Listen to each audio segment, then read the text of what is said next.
একটা অঙ্গ যেটা আপনার পুরো শরীরকে নিয়ন্ত্রণ করে। অনেকে বলবেন ব্রেন, অনেকে বলবেন মন, কিন্তু দুটোই ভুল। সঠিক উত্তর হলো পেট। অর্থাৎ আপনার যদি হজম শক্তি ভালো না থাকে, অর্থাৎ আপনার যদি গ্যাসের সমস্যা থাকে, তাহলে সেটা শুধু গ্যাস্ট্রিকেরই সমস্যা না, বরং এটার সাথে সাথে আপনার অনেকগুলো রোগের সৃষ্টি হতে পারে। পাশাপাশি এছাড়া সেটা আপনার প্রোডাক্টিভিটি নষ্ট করতে পারে, আপনাকে ডিপ্রেশনে ফেলে দিতে পারে, আরো অনেকগুলো সমস্যা ফেলতে পারে। চলুন বিস্তারিত একটু আলোচনা করা যাক। ধরুন, আপনার যখন বদহজমের সমস্যা থাকবে বা গ্যাস্ট্রিকের সমস্যা থাকবে, আপনি চাইলেও কিন্তু স্বাস্থ্যসম্মত খাবারগুলো খেতে পারবেন না। জোর করে যদি খানও, সেখান থেকে সেটা হজম করা কিন্তু সহজ হবে না আপনার জন্য। পাশাপাশি সেটা থেকে আপনার শক্তি উৎপাদন করে সেটাকে কাজে লাগানো, এটাও কিন্তু অনেক কঠিন ব্যাপার।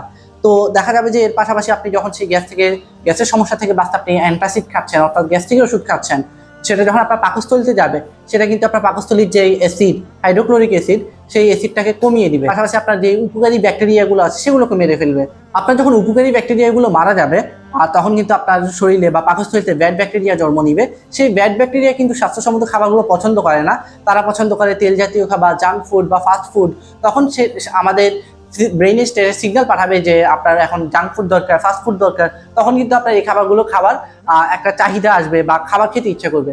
একটা গবেষণায় দেখা গিয়েছে আমাদের ব্রেইন থেকে আমাদের পেটে বা পাকস্থলীর দিকে মাত্র 20% সিগন্যাল যায় বা হচ্ছে যে নির্যাস পৌঁছে, এবং বিপরীতে আমাদের পেট থেকে বা পাকস্থলী থেকে 80% পর্যন্ত নির্যাস বা সিগন্যাল আমাদের ব্রেইনে যায়। সহজ কথা যদি বলি, আমাদের পেটই কিন্তু আমাদের ব্রেইনকে একদিক থেকে নিয়ন্ত্রণ করছে। এখানেই সমস্যা শেষ না।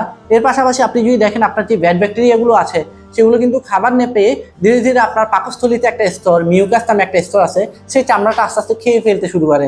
তো যার ফলে হয় কি, লিক হয়, ছোট ছোট লিক, ছোট ছোট ছিদ্র হয়।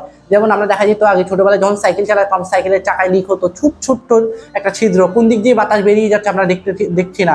যদি ছিদ্রটা বড় হয় তখন কিন্তু দেখা যায়, কিন্তু ছিদ্রটা অনেক ছোট হওয়ার কারণে আপনিও কিন্তু বুঝতে পারবেন না যে আপনার পাকস্থলীতে কোথাও ছিদ্র হয়েছে, বা আপনি কোনো সমস্যা অনুভব করবেন না তৎক্ষণাৎ। কিন্তু আপনি যখন খাবার খাবেন, খাবার যখন পাকস্থলীতে যাবে, পাকস্থলী থেকে সেই ছোট্ট ছোট্ট ছিদ্র দিয়ে খাদ্যকণাগুলো আপনার রক্তে চলে যাবে। কিন্তু রক্তে তো এটা যাওয়ার কথা না স্বাভাবিকভাবে। রক্ত তখন সেটাকে শত্রু মনে করবে এবং সেটার বিরুদ্ধে প্রতিরোধ ব্যবস্থা গড়ে তুলবে। আর এই প্রতিরোধ ব্যবস্থাকে বলা হচ্ছে প্রদাহ বা ইনফ্লেমেশন। এটা যখন হয়, তখন আপনার চুলকানি শুরু হয়, অ্যালার্জি শুরু হয়, একজিমা শুরু হয়, অনেকের ব্যথাও শুরু হয়। তার মানে আপনি যদি দেখেন, সামান্য একটা গ্যাস্ট্রিকের সমস্যা থেকে আপনার কিন্তু আরো অনেক রকমের সমস্যা সৃষ্টি হচ্ছে। পাশাপাশি যেটা বললাম, আপনার পাকস্থলীতে বা পেটে যখন ব্যাড ব্যাকটেরিয়া থাকবে, তারা কিন্তু স্বাস্থ্যসম্মত খাবার খাইতে যাবে না। বা আপনি যদি স্বাস্থ্যসম্মত খাবার জোর করে খান, সেটা কিন্তু তারা হজম করবে না, কারণ সেটা তারা পছন্দ করে না। তুলনামূলক আপনার হজম করতে কষ্ট হবে। তখন অনেকে বলবেন যে আমার আইবিএস হচ্ছে, আমার গ্যাস্ট্রিকের সমস্যা হচ্ছে, আমার হজম হচ্ছে না, কোষ্ঠকাঠিন্য, এই ধরনের সমস্যাগুলো দেখা দিবে। মুড খারাপ হয়ে যাবে, ডিপ্রেশনে চলে যাবেন, কাজের প্রোডাক্টিভিটি নষ্ট হয়ে যাবে। সহজ ভাষায় যদি বলি, আপনার পুরো বডিটাকে এক কথায় নিয়ন্ত্রণ করছে আপনার হজম ব্যবস্থা। এই আজকে এতটুকুই থাক। পরের ভিডিওতে আমরা আলোচনা করব কিভাবে আপনার হজম ব্যবস্থাকে আপনি আরো উন্নত করতে পারেন, গ্যাসের সমস্যা থেকে বাঁচতে পারেন, সাইড ইফেক্ট ছাড়া কিভাবে আপনি সমাধান পেতে পারেন। পরের ভিডিওটা দেখতে অবশ্যই আমাদের নিরাময় ফেসবুক পেজ এবং ইউটিউব চ্যানেলটি সাবস্ক্রাইব করতে হবে। যন্ত্রণার গল্প শেষ হোক এখনই।